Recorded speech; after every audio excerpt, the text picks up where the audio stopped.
vamwe vakarara vachirota, ini ngoma ndichipopota. Inyaya yetare ndamukoma rinondishungurudza, ndikada kungorara rinondimutsa kuchinge kwaedza.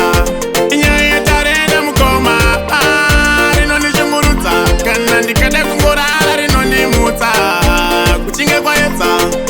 Ndakambofonera natete wekumusha, ezvodamutsiko zvikanzi unoshusha, kana ngoma dziripo chingokusha, mafanzi akadaira mberi vanokupusha. Rinondimutsa makuseni nepeni, anzi muka iwewe uri pacheni, mukanyore ngoma rikuda ngoma nasisi cheni. Inyaya yetare ndamukoma ndikada kungorara rinondimutsa kuchinge kwaedza. Inyaya yetare ndamukoma rinondishungurudza, kana ndikada kungorara rinondimutsa kuchinge kwaedza. Dzimwe nguva zvinondiwira ndigere handisati ndapedza mukoma bhuraiwo nzeve, toda kumbokuudzai zvisere nezvechipo changu imimi munyerere.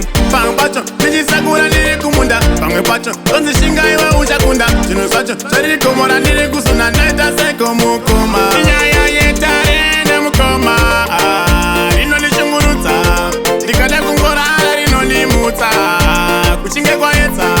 Inyaya yetare ndamukoma rinondishungurudza, kana ndikada kungorara rinondimutsa kuchinge kwaedza.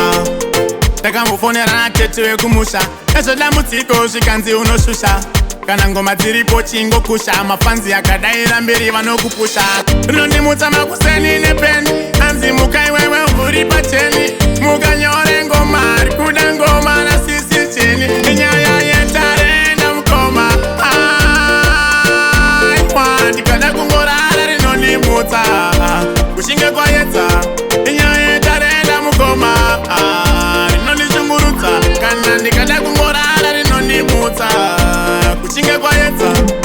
Dzimwe nguva zvinondiwira ndigere handisati ndapedza mukoma bhuraiwo nzeve, toda kumbokuudzai zvisere nezvechipo changu imimi munyerere.